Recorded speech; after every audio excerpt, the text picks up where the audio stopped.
Good morning, good afternoon, good evening, wherever you're joining us from. I'm Sterling. It's great to have you back on the channel. This is the first in a series of what I'm going to call pop-up videos. Kind of important events take place, and the media is kind of burning up all over the place. We'll start doing what I call pop-up videos. This is the first in a series. It'll be a very quick, dedicated video to a particular topic. And I thought it was important to kind of do what I'll call a post-debate wrap-up, revisit some of the predictions that have been made and kind of where we're at. So I kind of call this a top 17 political comments, questions, updates, and answers. All right. So we'll get right into it. Number one, I made some notes before I started this show, so I'll kind of read back from some of the notes I made. The first is I want everyone to stay calm because this is all part of a much larger divine plan for the U.S., the world, and the universe, right? There are no accidents at all. So it's all part of a divine plan. Number two is I've always seen that there would be two substantial presidential debates occurring. We had the one in June 27th last night. We've got one coming up in September.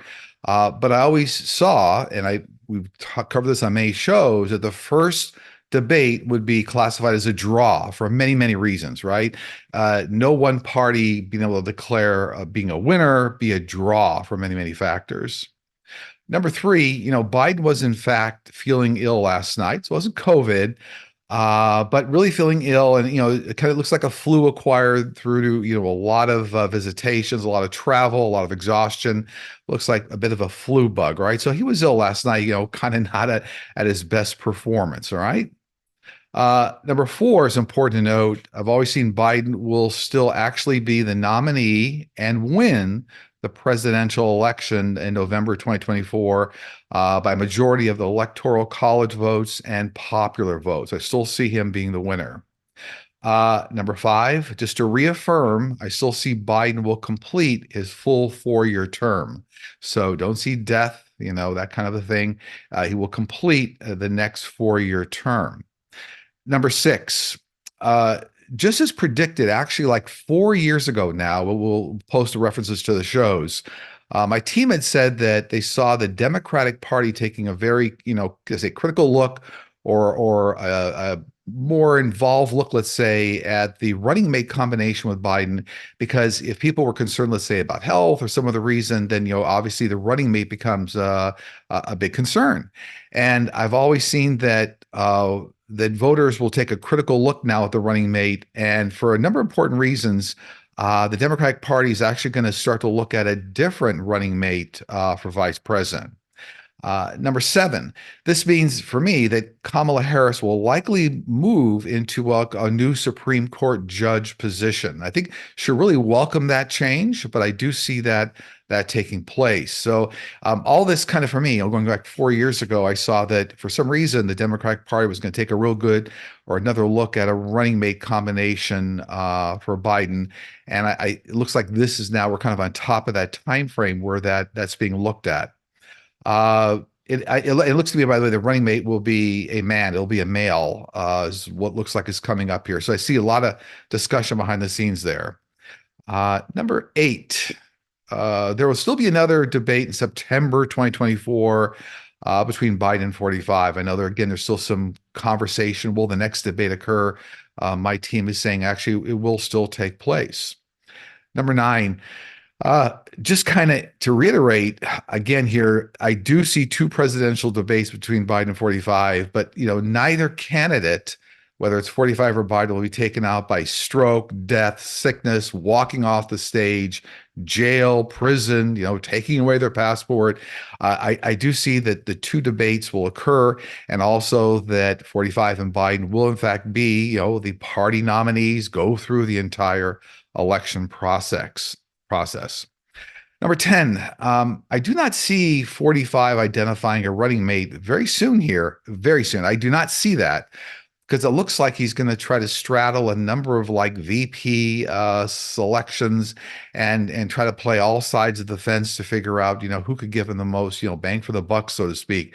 So it looks like he'll try to straddle in the end here two VP selection candidates. So for some reason, my guys, every time I look at a running mate for 45, it always looks like there's some consternation there. Okay.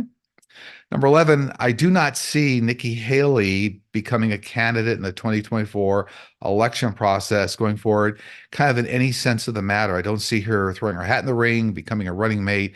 It does not look like that to my team. That's, I mean, kind of what they're showing me. Number 13. I also see very soon that looks like Taylor Swift, in very short, will start coming out in support of Biden around the mass media.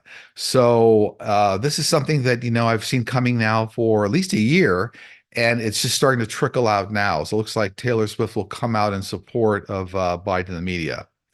Number 14, kind of an important reference point here. President Biden has been in politics now for 50 years, what, half a century.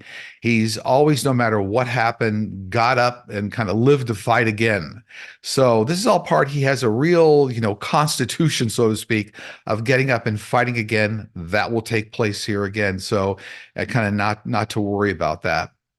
Number 15, I see an aggressive new media campaign on a live event strategy for Biden. So putting him out there in the public much more, kind of trying to take away the concerns people have over stamina, the ability to really, carry the ball forward, carry the full term forward. I see an aggressive media strategy coming up here, and it looks like it will be very successful. 16, I still see many actual voters actually voting, for Biden. So, I said polls go back and forth, but when it comes down to it, I see that, the majority of the nation ends up voting, for Biden, in lieu of the fact that, they're voting for democracy, for stability, and the fact that, 45 has no real policies. And you can see from the debate last night, there was a lot of, dodgeball being played that debate by 45. So I still see the majority of the nation will, in fact, be voting for Biden. And 17, and last but not least, we talked about this for at least 4, 5, 6 years now. But I always saw that in the end, 45 is going to depart for the Middle East. As we get through the election process, it's understood he didn't win. He's facing a lot of convictions, bankruptcy for a lot of his organizations, prison time. He'll eventually make an escape. It won't look like an escape at first. It'll look like a business trip. But in the end analysis, it looks like he won't come back to the US. And it looks like eventually, my team has always said he'll pass away in the Middle East. So anyway, I want to get all those points out, roughly 17 points here. We'll call it a pop-up video, but I know there's a lot of, kind of mass concern in the media about what's going on here. So I do a new level set, revisit some of the topics we've covered on prior shows over the years and what's going on here forward. So hopefully that helps. And again, we'll be doing more of these kinds of pop-up videos as time goes on, as we believe it's necessary. But wonderful getting together with everybody here. Again, if you need to reach me, just go to sterlingpsychicmedium.com, look for the book a session tab. I think right now there are dates available starting in January, February, and March, of 2025. 2024 is kind of sold out. And if you'd like to join our Platinum VIP membership, that includes live streaming on Friday mornings and the complete access to hundreds of videos, training, and otherwise in our video archive. So wonderful getting together with everybody. I look forward to seeing you soon, and take care. Sending out a lot of love to you and your families. See you soon.